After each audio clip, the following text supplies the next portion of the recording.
Hello everyone. Today's video is on task 2 of writing module. So today we're going to discuss about the various types of essays and how we can conduct the writing thing. So let's get into the topic. So the first deal while going through the writing module is to understand the statement. So let's go with the statement.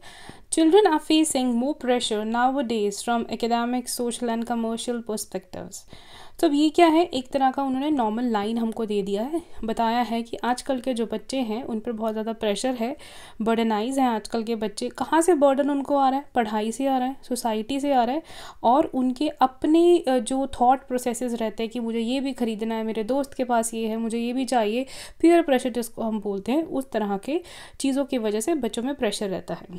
तो अब इसमें हमने देखना क्या है कि हमारा question का टाइप कौन सा है, हमारा कौन से नंबर वाला जो क्वेश्चन आया है. So what are the causes of these pressures and what measures should be taken to reduce these pressures. तो अब हमने क्या देखा कि क्वेश्चन में क्या पूछा गया. एक पहली बात उन्होंने कॉज पूछी गई है कि बच्चों को प्रेशर किस चीज़ का है, और दूसरी बात पूछी गई है मेजर्स, यानी कि हमारा कॉज एंड सल्यूशन का ऐसे आया है कि हमें पहले कारण बताना है और उसके बाद में क्या करना है कि उसका सल्यूशन देना है. सो ये जानने के बाद में अब हम क्या करने वाले हैं, प्लान बनाने वाले हैं. प्लान किस चीज़ का? बॉडी पैराग्राफ्स का. फर्स्ट मैंने ये सोचा कि मैं एकेडमिक प्रेशर पे लिखूंगी. क्यों? क्योंकि मेरे पास इसके बहुत ज़्यादा पॉइंट्स हैं. सेकंड, मैं सोशल एंड कमर्शियल प्रेशर्स के लिखूंगी क्योंकि इसके थोड़े पॉइंट कम है, इसलिए मैं इसमें ज़्यादा अपना टाइम इन्वेस्ट नहीं करने वाली हूँ. थर्ड पैराग्राफ में किस चीज़ का कर दूंगी? सोल्यूशन का कर दूंगी. Now we are done with the planning section. Moving further for the paraphrasing. So try to get the new vocabulary for this paraphrasing section. How we have paraphrased this thing. So we all are tend to think in our own mother tongue. So do translate your statement into your mother tongue, like in Hindi or Punjabi, and then translate that particular thing into your own language. तो करना क्या है, हमने जो question मेरे सामने आया उसको अपनी मदर टंग में कर लेना है, हिंदी या पंजाबी में. उसके बाद में जो हमने ट्रांसलेट किया उसको अपनी लैंग्वेज में फिर से ट्रांसलेट कर देना. ये होती है paraphrasing. So let's try the question. तो अभी क्वेश्चन क्या था? क्वेश्चन ये था कि बच्चे बहुत ज़्यादा प्रेशराइज्ड हैं. क्यों है, क्या कारण है उसका, और क्या सोल्यूशन है. ठीक है, तो अब हमने पैराफ्रेज कैसे किया है. It is commonly said that today's younglings are बर्डनाइज्ड.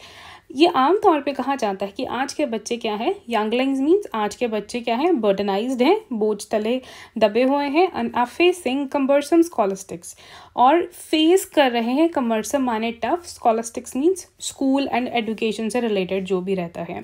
Community and peer pressure. Community means society, जिसको हमने सोशल की जगह लगाया है, एंड हमने कमर्शियल की जगह क्या कर दिया है, पीयर प्रेशर. सो इस तरह से ये मैंने जो फर्स्ट लाइन दी थी क्वेश्चन की उसको पैराफ्रेज कर दिया है.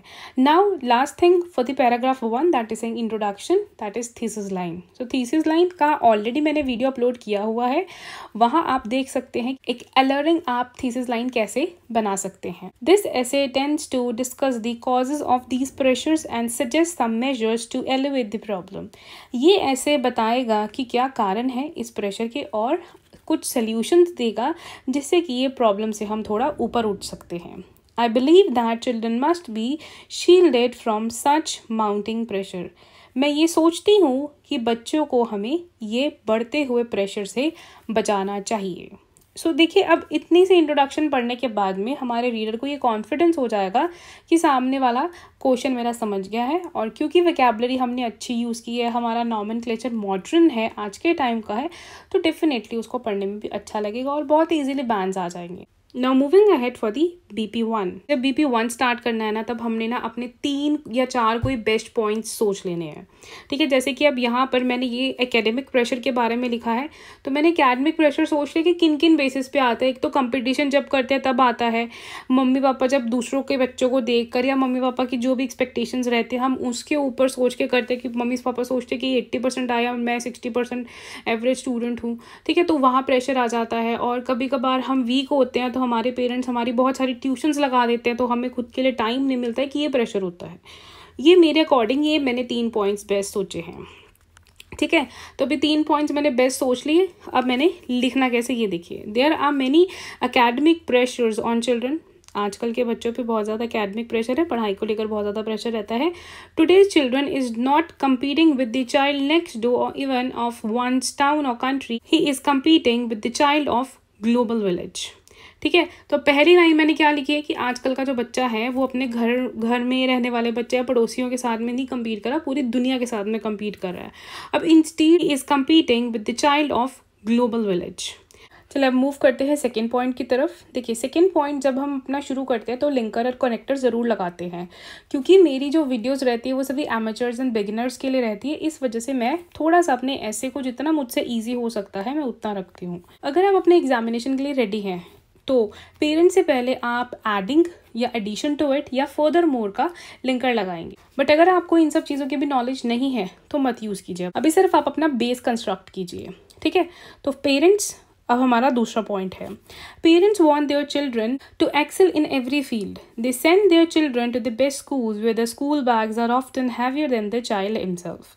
Even after school, there are private tuitions. Children don't have time to bloom and bring out their hidden talents. तो अभी पेरेंट्स के एक्सपेक्टेशंस बच्चों से ज़्यादा रहती है, उस वजह से पेरेंट्स चाहते हैं कि वो बहुत अच्छे से अच्छे स्कूल में अपने बच्चे को एनरोल करवाएं.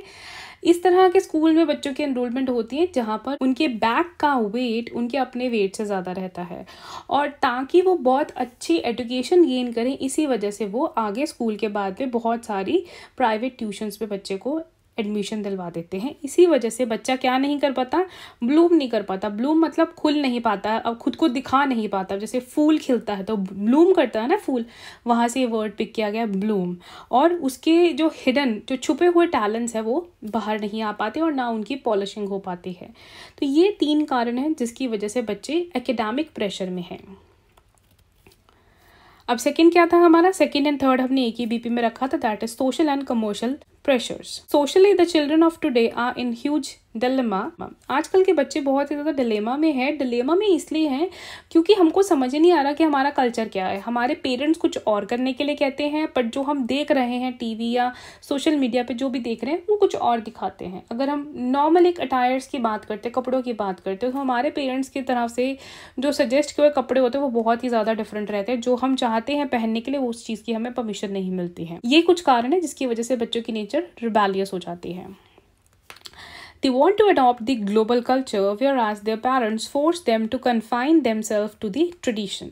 तो बच्चे चाहते हैं कि वो वेस्टर्न कल्चर को फॉलो करें, जिस तरह की नॉर्म्स, ट्रेडिशन एंड रिचुअल्स वहाँ फॉलो किए जाते हैं, बच्चे भी उस तरह की प्रैक्टिसेस करें, बट उनके पेरेंट्स नहीं करने देते हैं. और यही कारण है बच्चों का अपने पेरेंट्स के साथ में जिद करने का, लड़ने का. This sometimes make them rebel against the rules laid by their elders.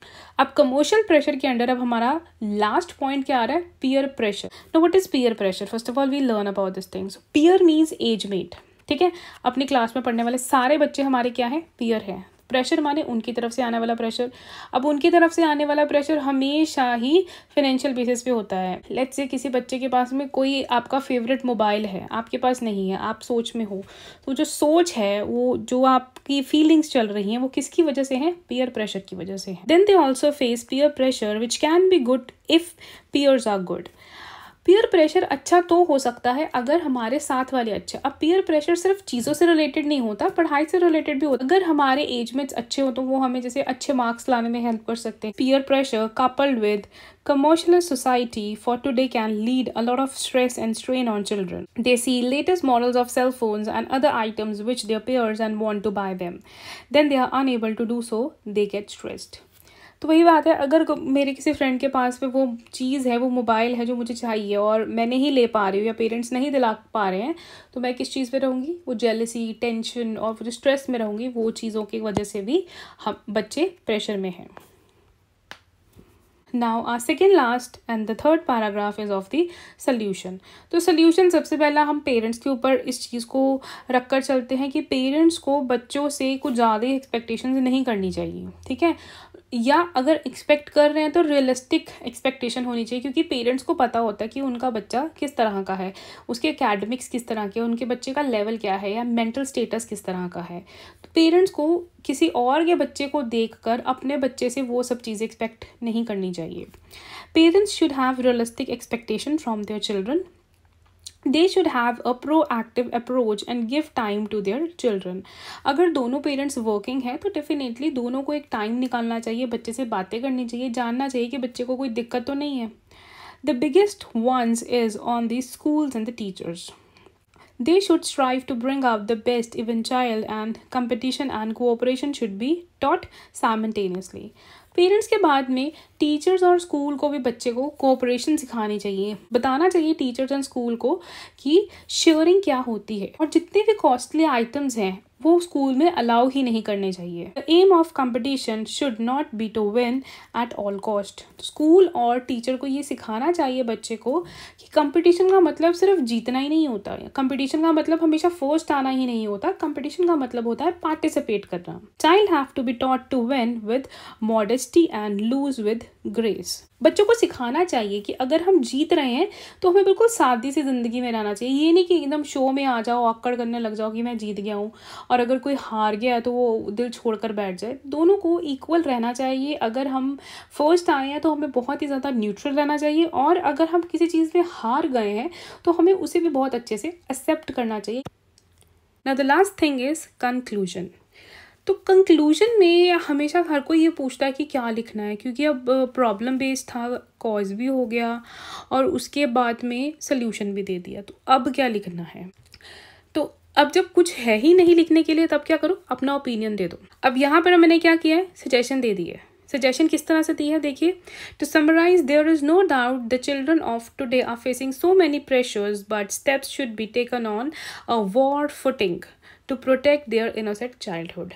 तो वॉर फुटिंग मतलब जल्दबाजी, जैसे जंग हो रही होती है ना तो हम फटाफट डिसीजन लेते हैं ना, तो इस तरह मैंने यहाँ क्या सजेस्ट कर दिया कि हमको अगर कोई डिसीजन लेना है तो बड़ी जल्दी जल्दी लेना चाहिए, नहीं तो क्या होगा, बच्चे की फिजिकल और दिमागी जो भी उसकी ग्रोथ होनी है वो ख़राब हो जाएगी। Otherwise these pressures will stifle the physical and psychological growth of the child.